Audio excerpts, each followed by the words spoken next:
直到今天啊，洛克菲勒也是人类历史上最富有的，也是对时代影响最大的商人，没有之一。他是现代商业垄断的鼻祖。作为世界首富，他曾直接被拉上了法庭，随后公司被肢解。但直到今天，他的家族在前沿科技上的布局啊，依旧超乎大家的想象。大家好，我是蜡者。前不久我又做了一个关于反垄断节目的访谈，有了很多感悟，一直想讲点什么，但当下的焦点确实不好讲。不过洛克菲勒的标准石油公司还是可以讲一讲的。我之前本身以为我对标准石油还挺了解的，但决定做视频了，真用时间顺序来梳理确实是难。因为这个美国历史上第一大反托拉斯大案跨越时间还挺长，再加上后人对他的评价，要么吹到天上，要么踩到地底。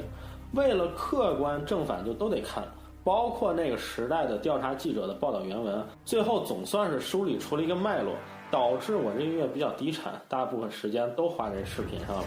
回到美国的1839年，洛克菲勒出生在纽约州哈德逊河畔的一个小农场主家。他的童年就像我前面说的，各路传记作家采取了两个极端，要么是把他描绘成一个24K 纯屌丝，要么说他父亲是一个成功的商人，从小对他进行各种商业训练。实际上约翰洛克菲勒只是青少年时期是贫穷的。他出生时家里还是比较有钱的，有160英亩的农场。他父亲年轻时是个整活大师，积累这些钱主要是靠去印第安人的地盘去整活行骗，所以洛克菲勒家族的第一桶金也算是和18世纪美国政府的第一桶金呼应上了，都是靠割印第安人的韭菜。比如他父亲会在纽扣上拴一个小石板，上面写着我又聋又哑，帮帮我，有时又会装作催眠师，还会带着熊表演杂技。不过最挣钱的方式还是装成神医给印第安人卖假药。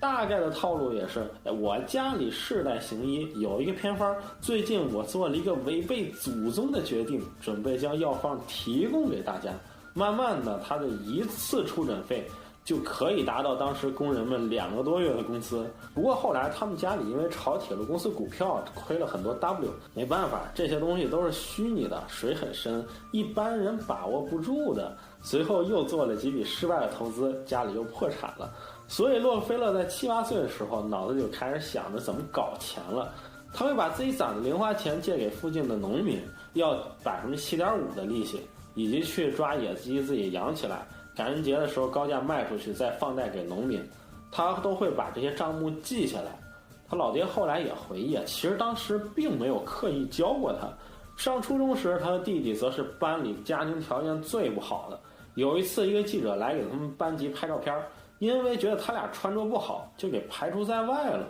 后来洛克菲勒就把这张老照片带在自己身边，警示自己。紧接着随着他爸女朋友的增加，全家经济压力也越来越大，于是搬家搬到了宾俄交界的克利夫兰，一座与洛克菲勒家族互相成就的城市。在克利夫兰，洛克菲勒结交了一位叫玛丽哈娜的同龄小孩，这小孩家里是开杂货店的。当时美国正处于淘金热时期，人们的拜金思想也正在变得神圣化。2个小孩在伊利湖南岸经常幻想着去西部淘金的机会，幻想着挣 W， 一个幻想着要挣10万块，一个幻想着要挣5万块。不过他们没想到的是，在下一个工业时代，他们脚下的克利夫兰小镇将成为未来5大湖重要的交通枢纽，也没想到他们都将成为能够左右美国历史的人。洛克菲勒这位少年时期的伙伴在几十年后说过一句著名的话，要想赢得竞选需要2个东西，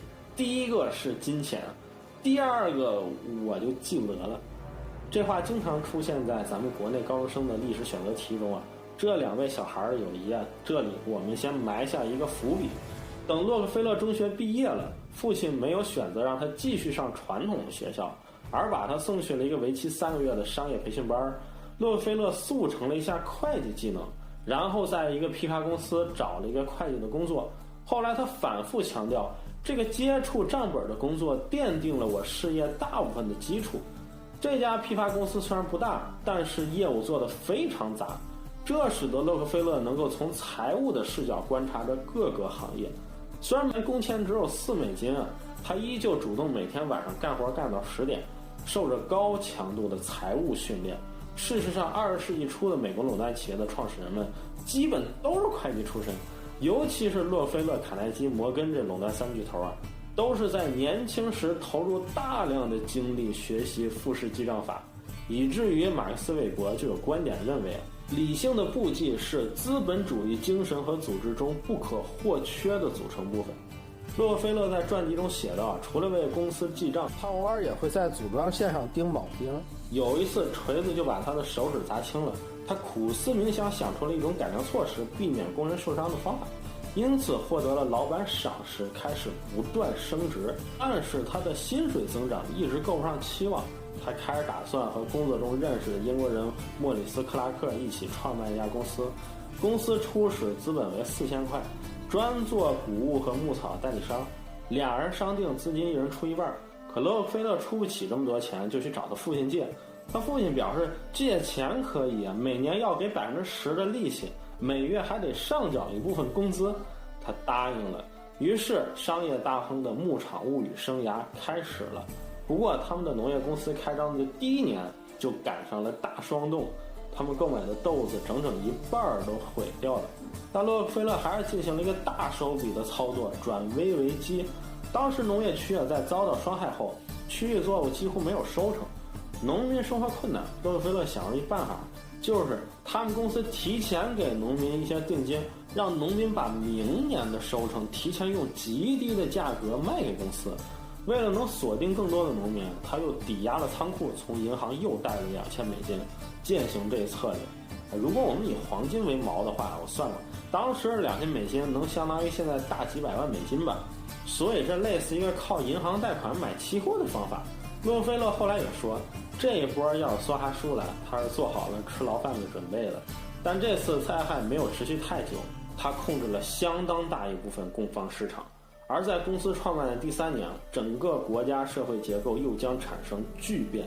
一场震荡世界的战争——美国的南北战争爆发了。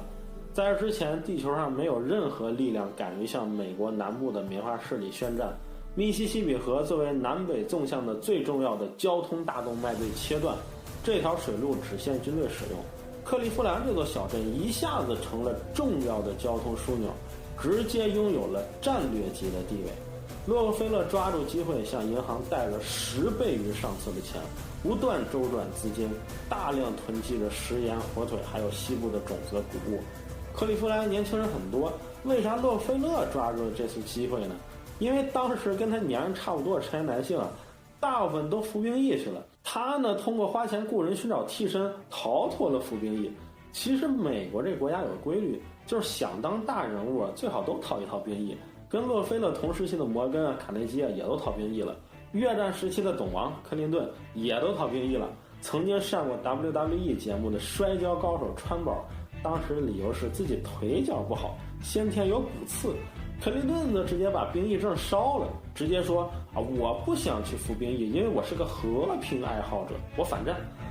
回到南北战争洛克菲勒虽然没能亲自参战，但是他心系国家，每日殚精竭虑，对战况的关注程度不亚于任何一个前线的军事家。他希望找出战争期间有没有比贩盐利润更高的生意。事实上，很多人都低估了南北战争对世界的影响。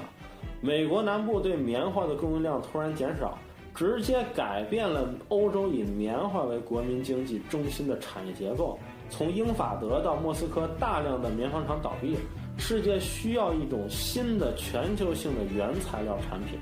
而石油则是洛克菲勒一直在考察的新项目。虽然此时军用物资订单如雪片般飞入洛克菲勒的公司，但当下公司赚的钱与将来黑金之河流出的滚滚利润相比，只不过是区区一点零花罢了。其实在南北战争之前的2年，已经有很多人涉足这个产业了。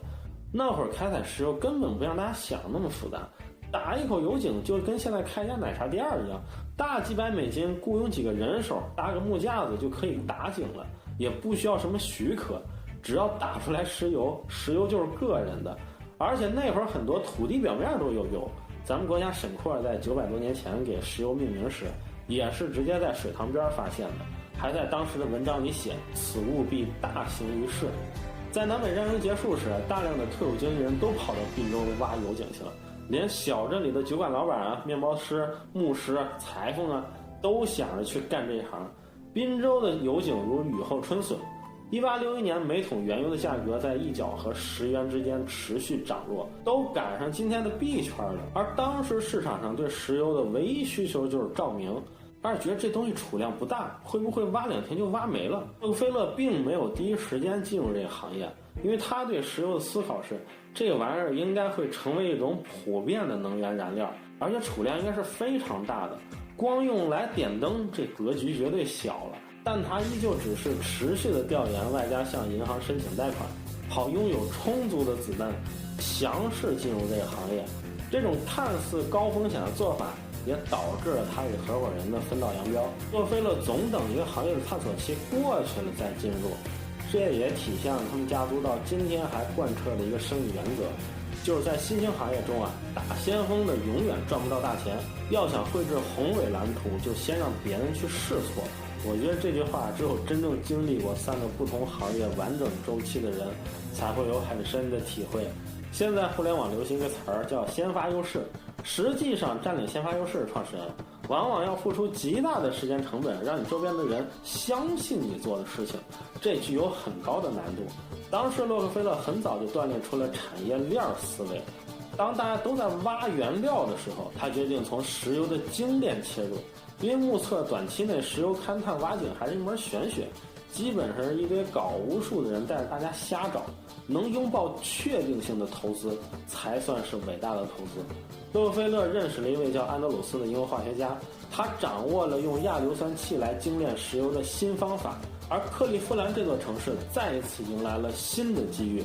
就在这个城市附近发现的油田是当时世界上最大的油田之一，这坚定了他与弟弟的信心，在克利夫兰先进入石油行业的下游工程，做石油的精炼，然后开了一堆炼油厂。后来他写道，在一开始我们不得不去求银行，几乎是跪着去的，祈求银行提供资金和贷款。他经常每晚上睡觉上床前担心自己如何偿还庞大的贷款，睡了一夜后又来了精神，决定再去借更多的钱，用钱去收购一些上游做开采的小厂。不过这里我要提醒一下大家，在我看洛克菲勒一生从事的所有行业，以及研究了一些他的关键商业决策后，我觉得与其说他是石油大亨，倒不如说他是仓储物流大亨。他的前半生都在披着农产品批发公司和石油公司的外衣，深耕着物流行业。很多的产油地十分偏僻，是非常依赖物流的。克利夫兰是如此多家交通网络的浮凑，让他持续锻炼着货运谈判的能力。到1867年，公司已经收购了一些小厂，如果他需要更多的利润空间，只能找铁路公司索取了。毕竟还没有到垄断的地步，打价格战还是打不起的。而偏偏此时，当时美国的3家铁路巨头正处于打价格战时期，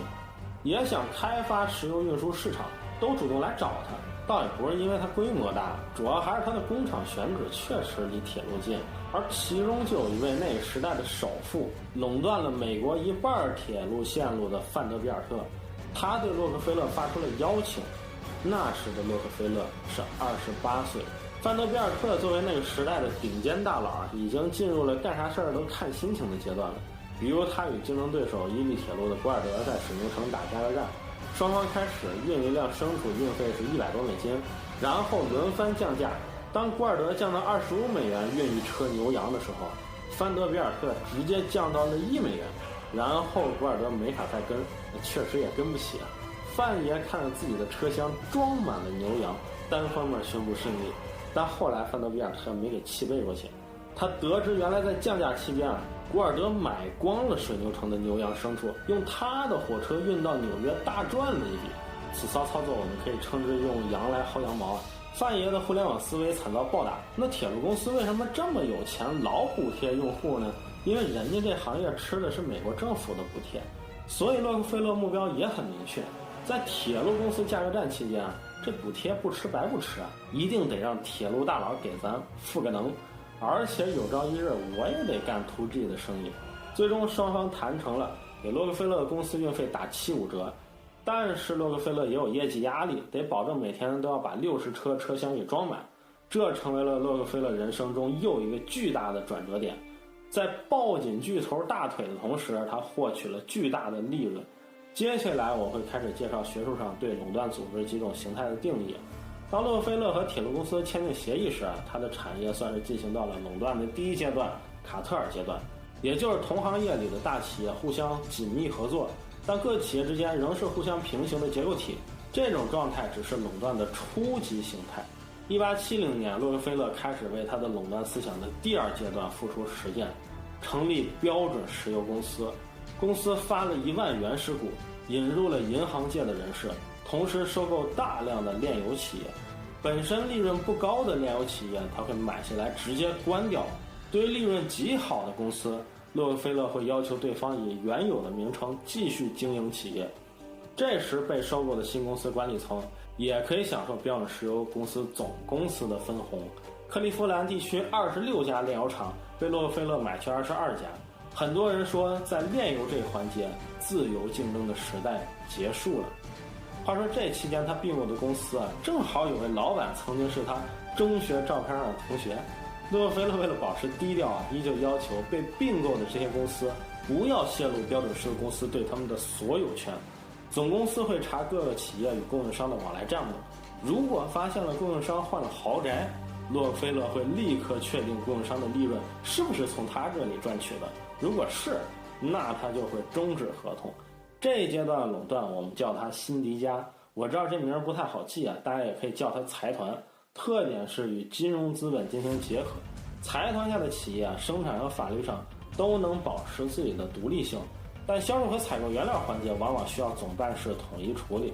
当炼油市场大一统时，标准石油公司就像一把大砍刀，小企业的生死仅在它一念之间。这里举一个标准石油暴打原油生产商的例子。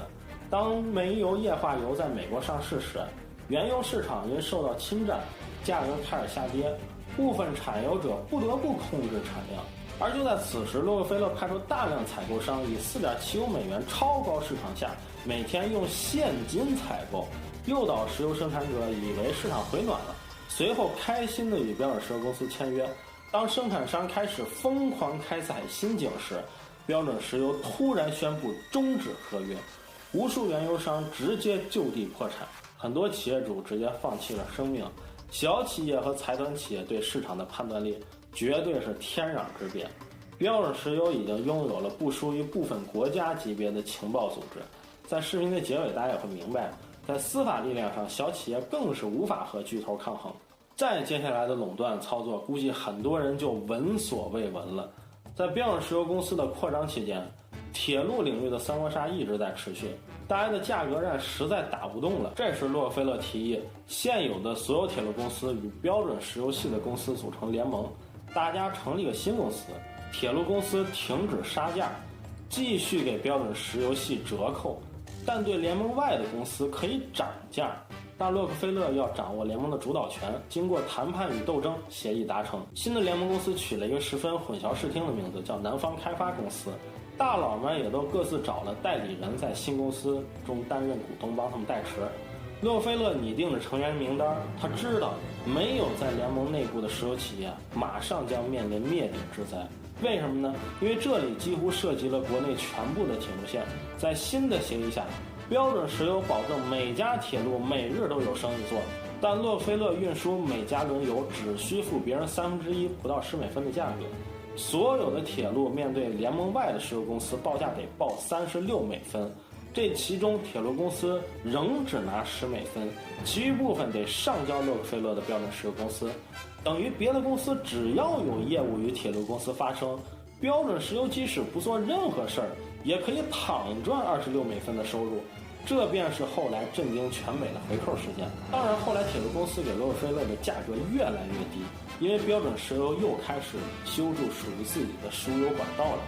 洛克菲勒已成为了将整个美国送上世界第一大经济体宝座的关键人物。让我比较吃惊的是，此时老哥依旧极其注重细节。据说有一次他来到自己工厂中火油罐生产线，他细致观察工人们的操作，发现每只油罐需要用40滴焊料，就说道：“你们没有试用过38滴吗？”工人试了试，发现用38滴焊料漏油，但是39滴可以做到不漏油。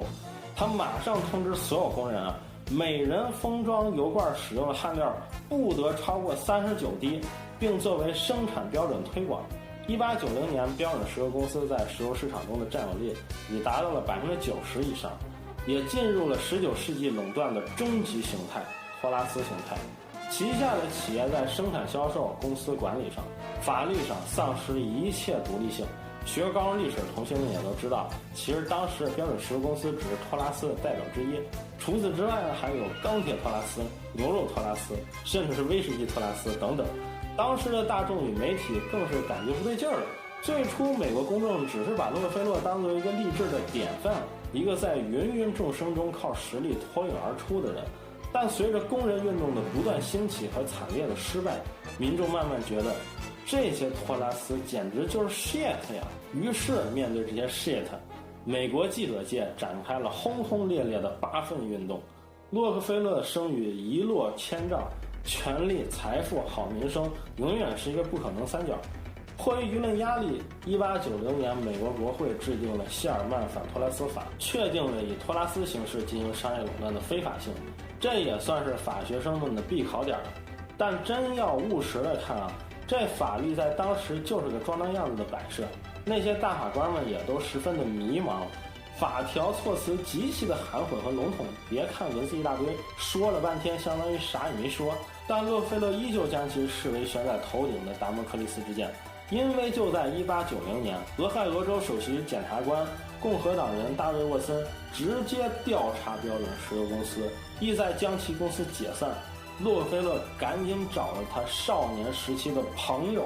马克汉纳，对，就是我们开头提到的那个杂货店老板的儿子。现在他已经是整个共和党的后台老板，一位能操纵竞选的大佬了。汉纳给沃森发了封严厉的批评信，让他不要总想着搞事情。洛克菲勒则选择将总部移到了新泽西，并将公司架构改成了法律允许的范畴内，但组织的运作方式一点没变。此时任何法律、商业手段都没用了。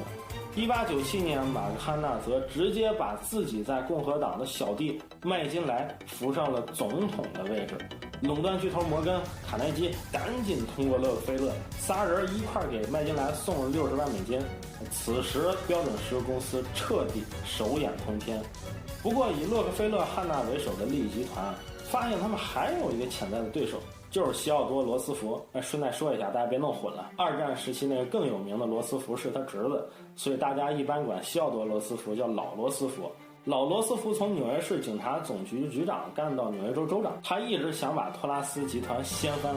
洛克菲勒、汉纳便又进行了一个很妙的操作，就是将罗斯福提拔成麦金莱的副总统。因为副总统啊，在当时是个闲差，权限不如纽约州州长大，只要当了副总统就啥也管不了了。但是万万没想到啊，1901年9月5日，麦金莱这位派兵参加八国联军的总统被一个普通工人刺杀了。按照法律，总统遇刺，副总统就得赶紧接任。罗斯福上任后便开始策划与垄断集团的决战了。1907年，联邦政府将发起一系列诉讼案，先后有13个案子控告标准石油公司，双方持续交锋。诉讼案中的焦点就是多年前的铁路运费回扣事件。洛克菲勒先选择了躲起来，法院给我传票，我就是不出庭，能拖就拖，下周我就回家。等真去了法庭，就是问啥问题都是忘了，不知道。当罗斯福力挺的兰迪斯法官宣布标准石油公司要缴纳2924万元的罚款后，洛克菲勒在打高尔夫时说，等不到罚款付清，兰迪斯法官就会完蛋。毕竟当时若是用激进的方式来扳倒标准石油，美国政府恐怕得自己下场干石油行业了。毕竟除了他也没啥别的公司了。很快，一家联邦上诉法院不但驳回了罚款，还给兰迪斯法官来了一个滥用司法权限的名头。罗斯福暴跳如雷，宣布会再次起诉他。1907年10月，经济危机来了，纽约人信托银行突然宣布倒闭，财政部长从政府基金中提出了2500万元供摩根支配，让他指挥此次救助行动。经济恐慌时期啊，有钱的就是老大，而且当时的美国政府在金融人才上的储备确实不足，只有洛克菲勒和摩根联手才能将华尔街救出。罗斯福一筹莫展，只好暂缓了对标准石油公司的攻势。但洛克菲勒偏偏选择给美联社打电话，说让美联社引用他的话说，国家信用良好，如有必要他将拿出一半财产来帮助美国维持信用。但随后他又对记者说，罗斯福政府只能产生一个结果，那就是给国家带来灾难、经济萧条和混乱。随后又聘用了大量新闻媒体记者。洛克菲勒信心十足，只要他再熬1年，扛到1908年的大选，罗斯福任期就到了。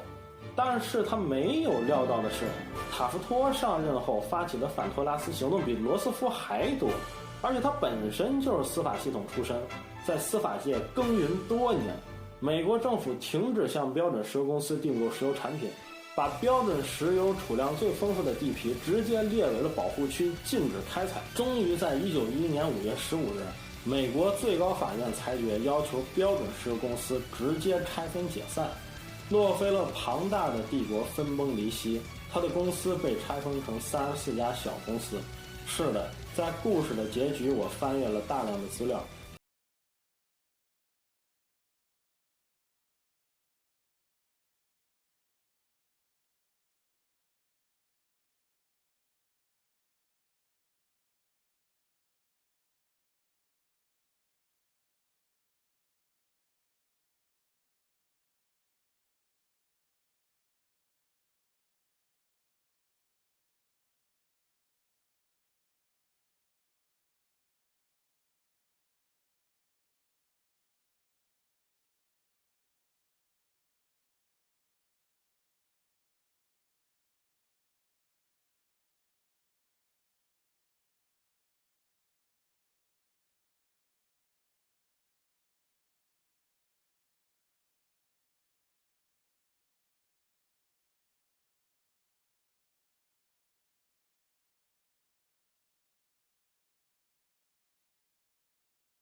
我是大蜡烛，喜欢这期视频的话，可以1键3连。我们下期再见。